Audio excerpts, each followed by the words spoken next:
Voilà, donc vous avez le programme.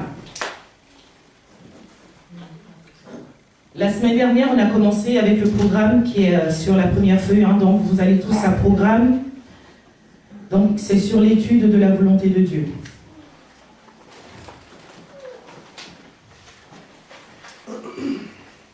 Amen.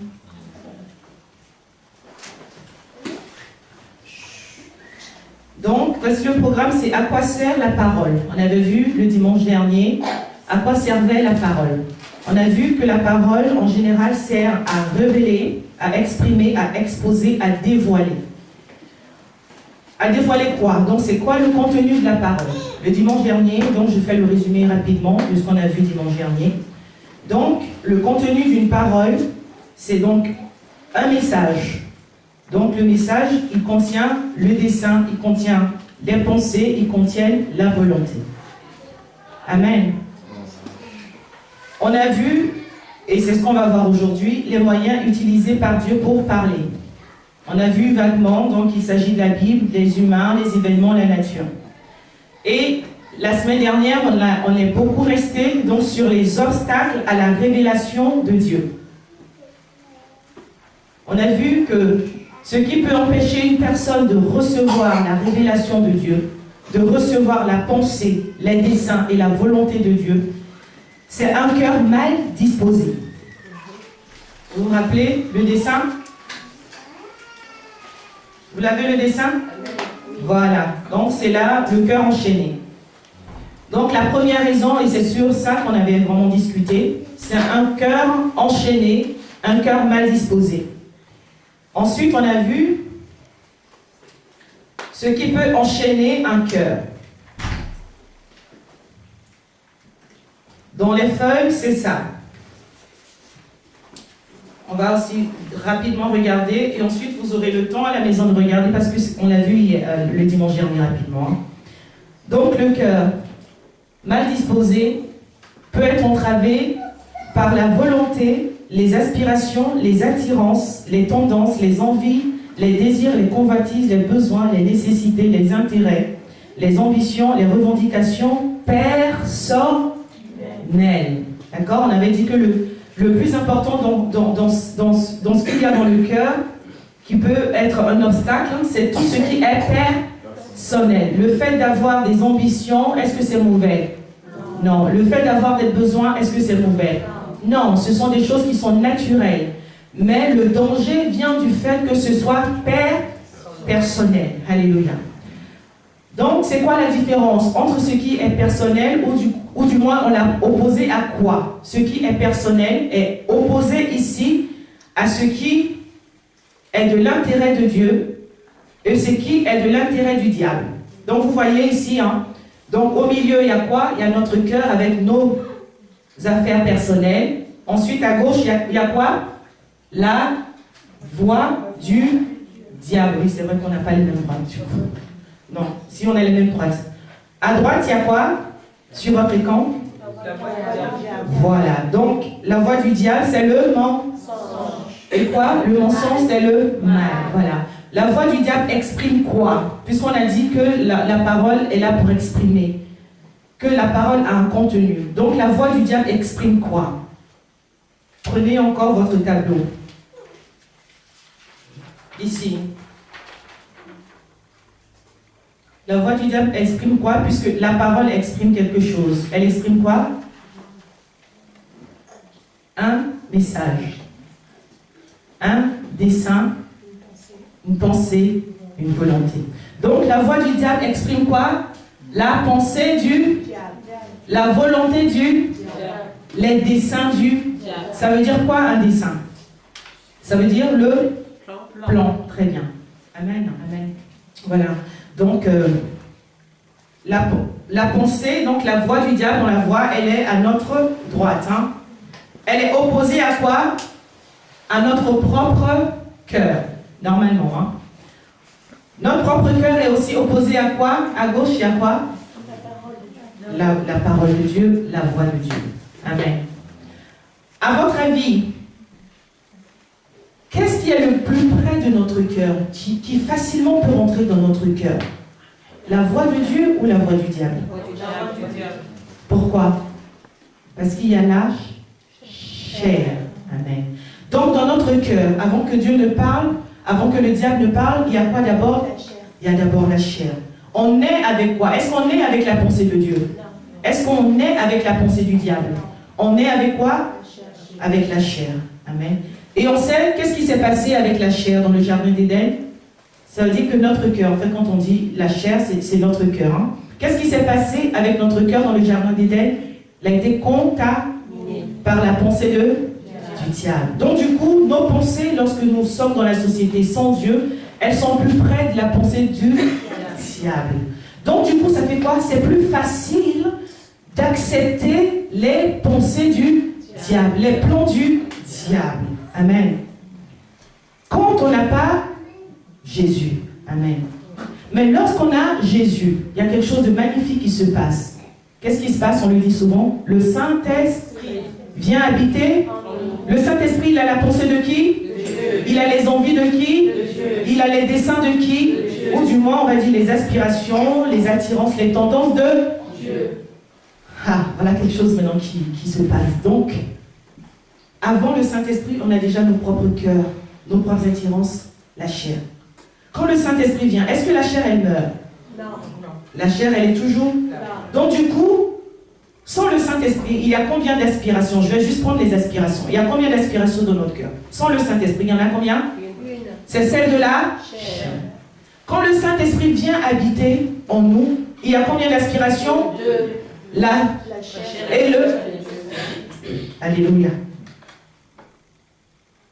C'est une grâce lorsqu'on a Jésus. Pourquoi? Parce qu'à ce moment-là, on a la possibilité d'aimer les choses de Dieu. Parce que Galates nous dit quoi? Que l'homme naturel ne peut pas aimer les choses de Dieu. Mais l'homme spirituel, lui, a les capacités de pouvoir être attiré par les choses de Dieu. Amen. Alléluia.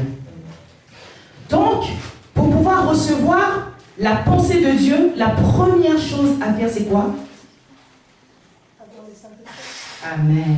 Et c'est bien, ça va nous permettre de faire la conclusion. Pour avoir le Saint-Esprit, il faut faire quoi? Est-ce qu'on peut acclamer le Seigneur pour tout le monde?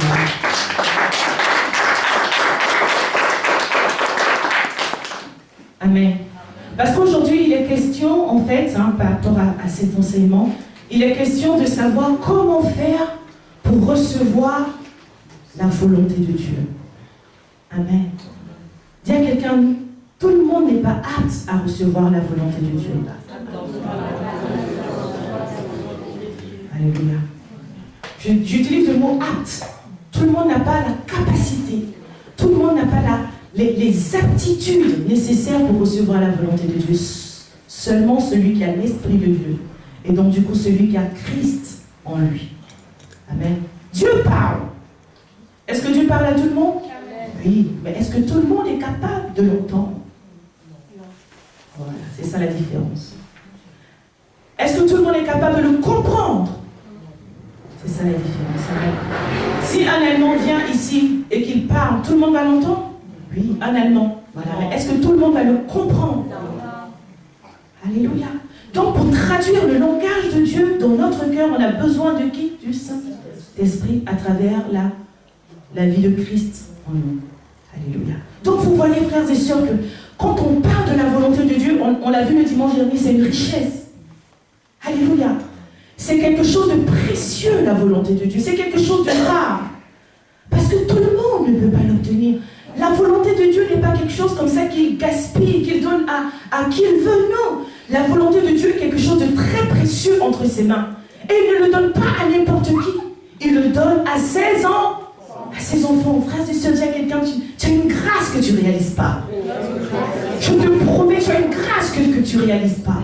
Tu as quelque chose en toi que l'humanité entière n'a pas. Sauf quelques personnes qui ont pris la décision de faire quelque chose, de se bouger, qui ont pris une décision. Alléluia. Amen. Dis à quelqu'un, la volonté de Dieu est précieuse. Amen. Donc, c'est ce que nous avons vu. Dans notre plan, on revient à notre plan.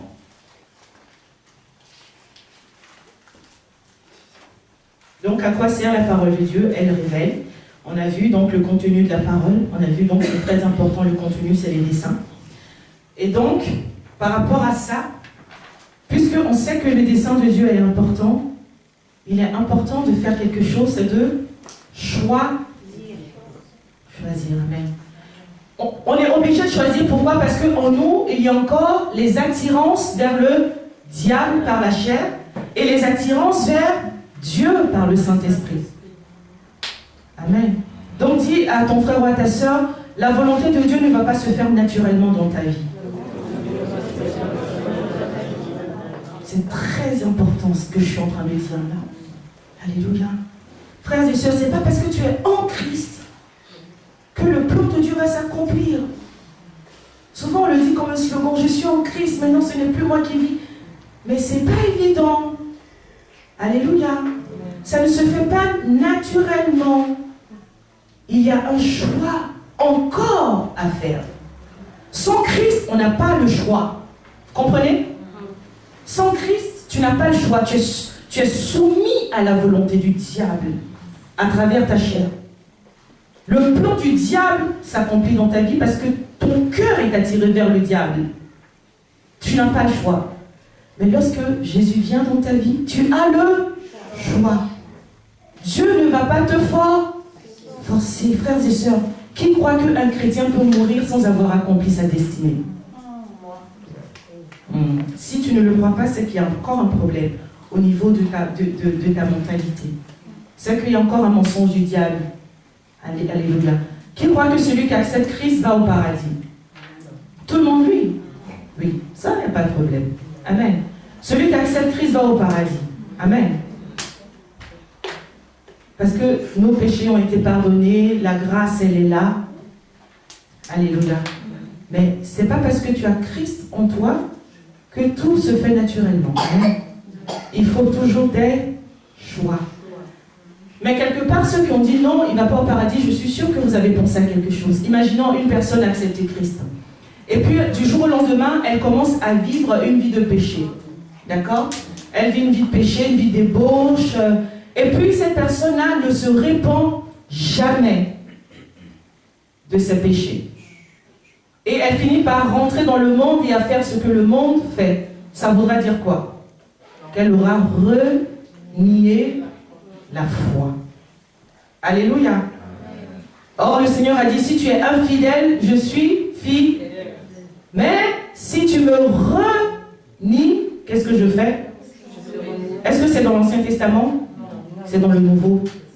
Donc, quelqu'un peut accepter Christ, mais finir par se retrouver en enfer parce qu'elle aura renié la foi. Elle aura refusé Jésus. Elle aura rejeté Jésus. Amen. Est-ce que c'est le péché qui emmène en enfer? Non. C'est le fait de renier la foi. Amen. Alléluia. Donc, il y a toujours une décision à prendre. Frères et sœurs, c'est très important, j'insiste là-dessus, parce que c'est de ça que dépend notre destinée. Amen. Christ en nous ne garantit pas une bonne destinée. Mais Christ en nous nous donne la possibilité d'avoir une nouvelle destinée. Est-ce que c'est glorieux ça?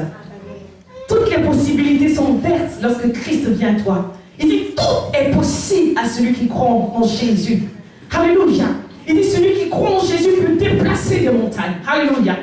Il dit que lorsque ton avenir est incertain et que tu as Jésus en toi, peu importe ce que ta famille a pu proclamer, mais à partir du moment où tu acceptes Jésus dans ta vie, tout devient possible. Peu importe ce que la société peut dire sur ta vie, à partir du moment où tu acceptes Jésus, il dit tout devient possible. Peu importe la couleur de ta peau. Si tu as Jésus en toi, il dit tout est possible à celui qui y croit. Parce que le Saint-Esprit en nous vient nous ouvrir tous les horizons. Alléluia. Absolument tous les horizons. Amen. Donc, Christ en nous nous donne la possibilité de changer de destinée. Mais, il faut qu'on choisisse. Alléluia. Et voilà pourquoi on a compris, on a insisté sur le fait que ce qui va nous aider à faire le bon choix, c'est par rapport à nos cœurs. Alléluia. Et donc on a vu qu'il fallait vraiment qu'on travaille notre cœur. Est-ce que c'était bon? Est-ce que dimanche dernier on a bien compris tout ça? Alléluia. Donc aujourd'hui, on a vu donc à quoi sert la parole. On a vu ici dans le programme les obstacles à la révélation de Dieu dans nos cœurs. Donc la révélation de Dieu, le plan de Dieu, la destinée de Dieu pour nos vies peuvent être bloqués par l'état de notre cœur. Donc un cœur mal disposé peut bloquer la destinée de Dieu pour nous. Amen. Et la deuxième chose, c'est quoi? Après le cœur mal disposé, quelle est la deuxième chose qui peut nous empêcher de rentrer dans notre destinée? La méconnaissance et l'ignorance. Et vous vous rappelez ce qu'on avait fait? J'avais mis un drap. Et puis, parce que vous me connaissez, vous avez l'habitude d'entendre ma voix, vous avez fait quoi? Reconnu ma voix au milieu de 3 personnes. Alléluia. L'ignorance et la méconnaissance peuvent faire en sorte qu'on ne discerne pas aussi la volonté de Dieu et la voix de Dieu. Mais lorsqu'on connaît Dieu, amen, on peut facilement reconnaître sa voix. Aujourd'hui, on va rapidement voir les risques. Alléluia. Si on n'entend pas la voix de Dieu, le dimanche dernier, on avait vu, non, quand quelqu'un ne parle pas, on avait dit que qu'est-ce qui s'installait? L'inquiétude. D'accord? Il y avait beaucoup de choses qui se passaient lorsque on n'entendait pas la voix. Amen. Maintenant, lorsqu'on n'entend pas la voix de Dieu, qu'est-ce qui se passe? On est quoi? Privé, c'est écrit là, regardez. Prenez toujours votre téléphone. Programme, étude sur la volonté de Dieu. On est privé de la grâce de Dieu. Il y a l'égarement. Il y a la mort spirituelle. On va prendre la parole de Dieu maintenant pour voir ça rapidement. Alléluia. On va prendre Hébreux chapitre 12, verset 15. Veillez à ce que personne ne passe à côté de la grâce de Dieu, qu'il ne surgisse pas de plantes vénéneuses d'où jaillissent des rejetons capables d'empoisonner plusieurs d'entre vous et de contaminer toute la communauté. Que personne ne passe à côté de la grâce de Dieu. Au verset 24 à 25, il va nous dire comment on peut passer justement à côté de la grâce de Dieu. Comment on peut se priver de la grâce de Dieu. Verset 24 à 25. Vous êtes venus à Jésus, le médiateur de la nouvelle alliance, et vous avez été purifiés par son sang, qui nous apporte un message plus rassurant que celui d'Abel. Verset 25, écoutez très bien. Prenez donc garde, veillez à ne pas fermer votre oreille à la voix de celui qui vous parle. Les Israélites qui ont refusé d'écouter celui qui les avertissait par la terre, sur la terre, n'ont pu échapper au châtiment. Amen. Il dit, prenez garde à ne pas fermer vos oreilles au message de Dieu. Parce que lorsqu'on n'entend pas le message de Dieu, on se prive de sa grâce. Frères et sœurs, lorsqu'on n'entend pas lui, lorsqu'on n'entend pas la voix de Dieu, lorsqu'on n'entend pas les instructions de Dieu, lorsqu'on n'entend pas la volonté de Dieu, on se prive de la grâce de Dieu. On peut avoir tout ce qu'on veut sur la terre, on peut avoir les aides sociales, on peut avoir des millions, mais on se prive de la grâce de Dieu. Or, la grâce de Dieu, c'est la richesse. C'est notre richesse, c'est la richesse de l'humanité. Alléluia. La grâce de Dieu, c'est ce qui fait que nous pouvons accéder aux richesses de Dieu. Amen. La grâce de Dieu, c'est ce qui nous permet d'accéder aux richesses de Dieu. Est-ce que vous avez compris? Est-ce qu'on a compris? Alléluia.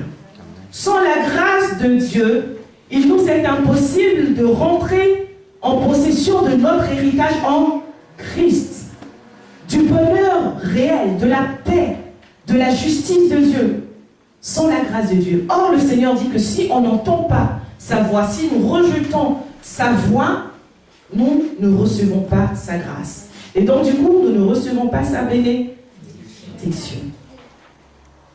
Alléluia. Donc, frères et sœurs, il est dangereux de ne pas entendre la voix de Dieu. Il est dangereux de ne pas entendre la volonté de Dieu. Il est dangereux de ne pas entendre les instructions de Dieu. J'insiste bien sur le mot « dangereux ». Parce que dans le jardin d'Éden, il y a l'arbre de la connaissance du bien, il y a l'arbre de la vie, mais il y a aussi l'arbre de la connaissance du bien et du mal. Donc c'est important que dans notre vie, nous puissions marcher avec ces deux réalités. Amen. Lorsqu'on est en Christ, frères et sœurs, nous devons quand même faire attention. Nous devons être vigilants. Il est important, amen. Le fait d'être en Christ ne nous protège pas des assauts du diable. C'est important de le réaliser. Alléluia. La Bible dit, soyez doux comme des colombes, mais prudents comme des serpents. Ah, vous connaissez la parole. Dis à quelqu'un, yes. Amen. Nous allons prendre notre parole. Donc on voit que le risque de ne pas entendre la parole de Dieu, c'est les privations de la grâce de Dieu. Nous allons voir aussi que si nous n'entendons pas la voix de Dieu, nous allons nous égarer. On le voit dans Proverbe 29, 18. Proverbe 29, 18. Je ne l'ai pas en parole vivante. Donc, est-ce que quelqu'un peut le lire, s'il vous plaît? Proverbe, chapitre 29, verset 18. Quand il n'y a pas de révélation, le peuple ne connaît aucune retenue. Mais s'il respecte la loi, il est heureux. Alléluia. Quand il n'y a pas de révélation, le peuple est sans frein, sans retenue, et il peut s'égarer. Il s'égare. Alléluia. Et on a vu que la révélation de Dieu, c'est la pensée de Dieu. C'est le dessein de Dieu. Donc si on ne reçoit pas les instructions de Dieu, frères et sœurs, on risque de s'égarer et croire qu'on est dans la vérité. Amen. Tu t'attaches à quelque chose là, tu es ancré dessus, et puis tu es complètement au-delà de ton chemin, du chemin de ta destinée. Parce qu'il te manque la pensée de Dieu, la révélation de Dieu. Dis à quelqu'un, c'est bon la révélation de Dieu. Dis à quelqu'un, c'est bien d'entendre la voix de Dieu. Alléluia. Amen. Et le troisième risque, c'est la mort spirituelle. C'est dans Osée, chapitre 4, verset 6. Osée, chapitre 4, verset 6. Amen. Mon peuple est détruit parce qu'il lui manque de la connaissance. Puisque tu as rejeté la connaissance, je te rejetterai. Tu ne pourras plus exercer la fonction de prêtre pour moi. De même que tu as oublié la loi de ton Dieu, j'oublierai aussi tes enfants. Amen. Amen. La mort spirituelle, c'est lorsque nous sommes éloignés de la lumière de Dieu. Alléluia. Si on n'entend pas la voix de Dieu, il dit, nous périssons. Mon peuple périt parce qu'il lui manque la connaissance. Est-ce que le peuple de Dieu périt parce qu'il ne connaît pas l'histoire de la France? Est-ce que parce qu'il ne connaît pas les mathématiques? Alléluia. Est-ce que parce que ce n'est pas le plus grand savant du monde? Non.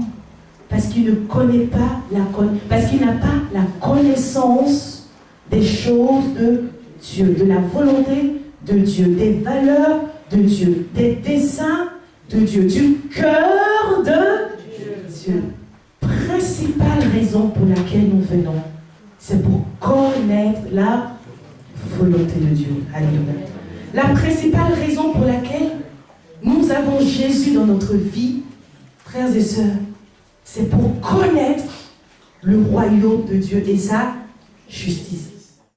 Christ est mort sur la croix pour que le voile soit déchiré et que nos yeux voient clairement les choses qui concernent le royaume de Dieu. Que ces ces choses-là ne soient plus cachées pour nous. Alléluia. Christ est mort sur la croix afin que nous puissions voir ce qu'il y a dans le cœur de Dieu. Alléluia. Amen. Et que la parole de Dieu ne soit plus un mystère pour nous. Amen. Amen. La Bible dit qu'avant que le Saint-Esprit ne vienne, lorsque Jésus donnait ses paraboles, les gens qui le suivaient ne comprenaient rien. D'ailleurs, nous allons le voir dans le livre de Luc, chapitre 4, verset 14. Jésus retourna en Galilée avec la puissance de l'Esprit, et sa renommée se répandit dans toute la région.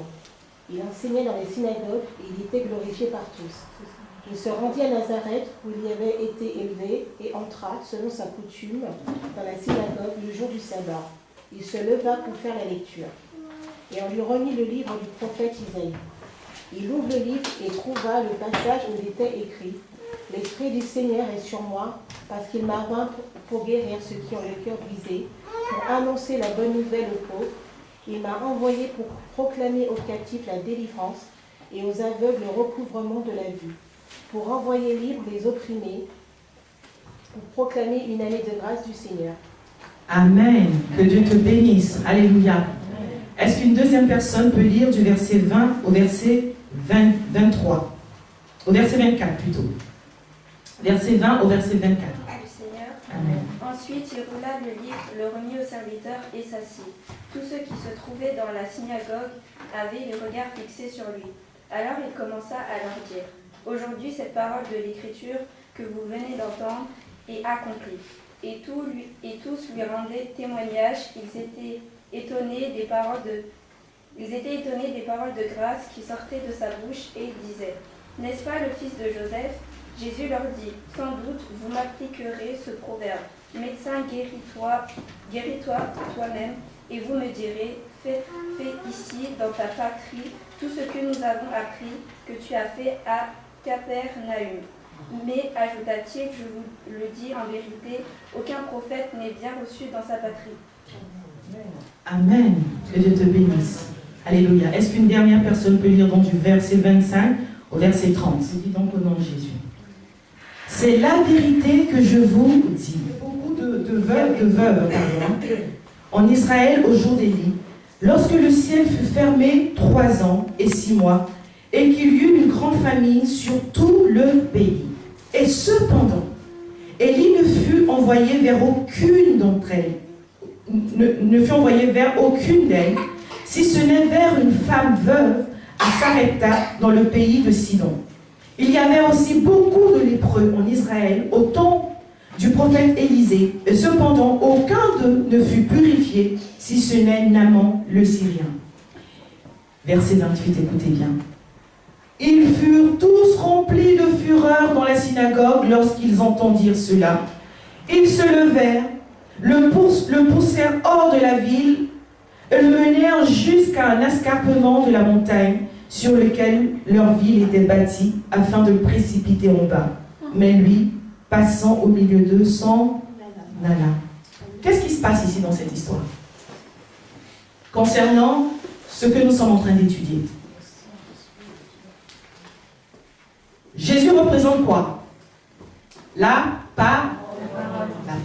C'est magnifique, j'aime beaucoup cette parabole. Ça illustre très bien ce que nous sommes en train d'étudier. Jésus représente la parole. La parole s'est manifestée à qui? À un peuple, à certaines personnes. Alléluia. Quelle est la réaction de ces personnes-là face à la parole? Ils ont rejeté. Amen.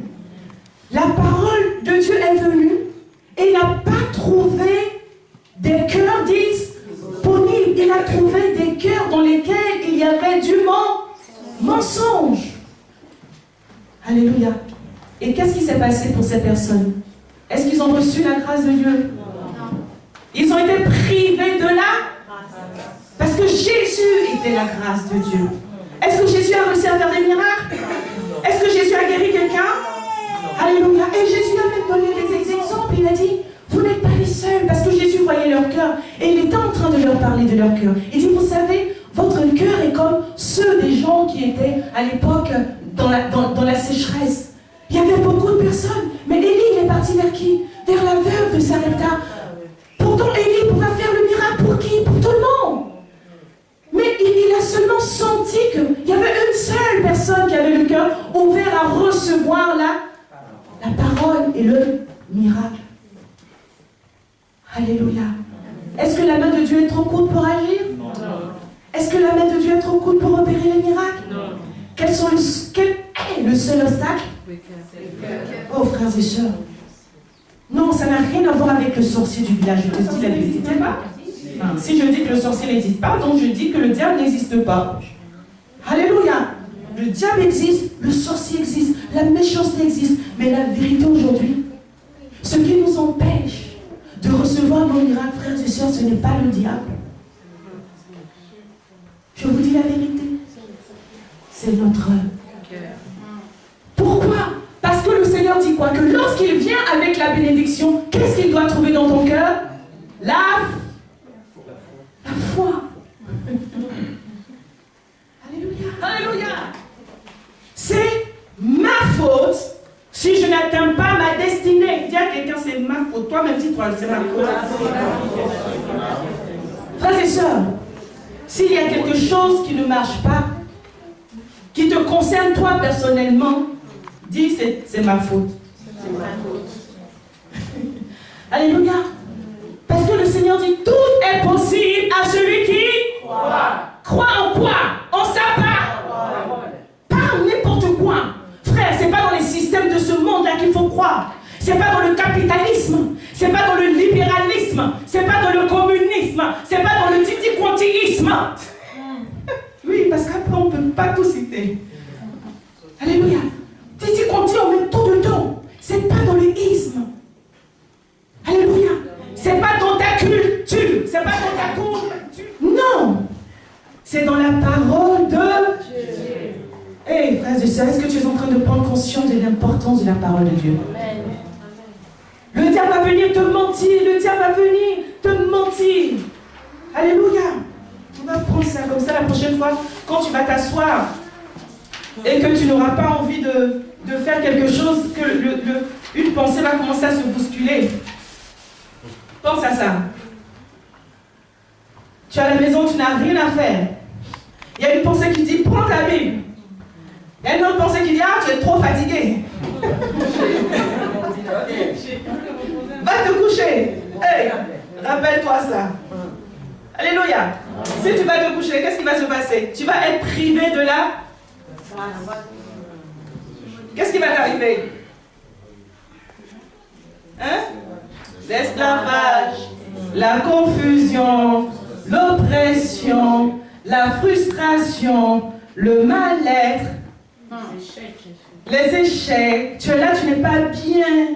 Tu es mal, tu es oppressé, et puis tu es en train de regarder, tu t'assois, tu réfléchis, toi seul avec ta tête.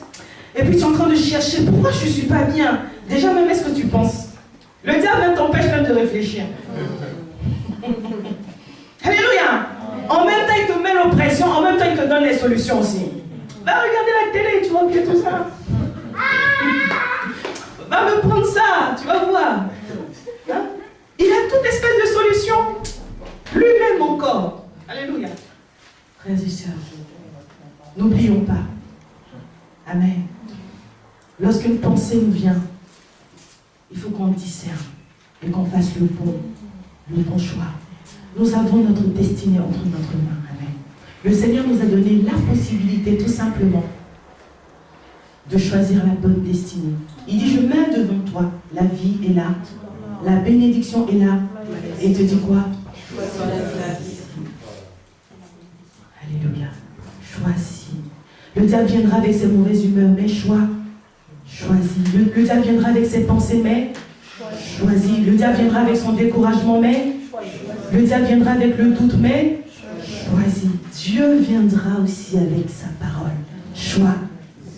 Dieu viendra avec le succès. Choix. La parole de Dieu n'est pas toujours facile. C'est vrai, non? Le choix de Dieu n'est pas toujours facile parce qu'il dit, le chemin il est étroit. Alléluia. Dieu ne veut pas que lorsqu'il enverra sa parole et ses instructions pour ta vie, Que sa parole et ses instructions ne viennent pas trouver dans ton cœur des choses qui vont repousser sa volonté. Alléluia. Lorsque Dieu viendra avec sa volonté, il ne faudrait pas qu'il y ait dans ton cœur des choses qui soient en opposition avec sa parole. Alléluia. Il ne faut pas qu'il y ait des enseignements de coutume, de culture, de je ne sais pas quoi, en isme, qui soient dans ton cœur et qui repoussent la parole de Dieu. Alléluia. Dieu a des choses à nous révéler sur son royaume, sur sa façon de fonctionner et qui donnent du succès dans tous les domaines de la vie. Dis à quelqu'un, tous les domaines. Alléluia. J'avais prévu de rentrer dans le dessein de Dieu, la volonté, la Bible et tout ça, mais bon, voilà, Dieu a fait comme il voulait. On va revenir là-dessus la prochaine fois. Mais ce sur quoi le Seigneur m'a encore poussé à parler aujourd'hui, vous voyez, on a vu que c'est important notre cœur. Alléluia. Comment disposer notre cœur à recevoir la révélation de Dieu. Amen. Comment disposer son cœur à recevoir les instructions de Dieu. Parce que Dieu va envoyer ses révélations. Dieu va envoyer, il va te donner des instructions pour gérer tes enfants. Il va t'envoyer des instructions pour gérer ton couple. Il va t'envoyer des instructions par rapport à la mission qu'il te donne à l'église, par rapport à ton ministère. Alléluia. Vous avez compris à la Nouvelle Jérusalem que le ministère, ce n'est pas seulement les ministères à l'église. Que les ministères, ça va même juste à la maison, ça va jusque dans notre travail. C'est lorsque nous sommes en train de faire l'œuvre de Dieu, c'est ça notre ministère. Alléluia. Dieu va te donner ses instructions par rapport à son ministère. Dieu va te donner beaucoup d'instructions. Dieu veut te montrer beaucoup de choses. Mais le Seigneur se demande, est-ce que toi tu es prêt à les recevoir? Demande à quelqu'un, est-ce que tu seras prêt à recevoir cela? Est-ce que tu ne vas pas faire comme les enfants d'Israël qui ont rejeté Jésus parce que leur cœur n'était pas préparé? Est-ce que tu ne vas pas passer à côté de ta grâce? Est-ce que tu ne vas pas passer à côté de ce que Dieu a pour toi, de ce qu'il va te dire? Est-ce que tu ne vas pas passer à côté?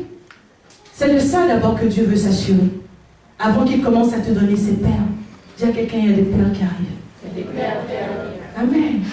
Il y a beaucoup de perles qui arrivent, mais ces perles passent par la révélation de Dieu. Et aujourd'hui, Dieu veut que tu t'assures que tu sois prêt à les recevoir. Alléluia.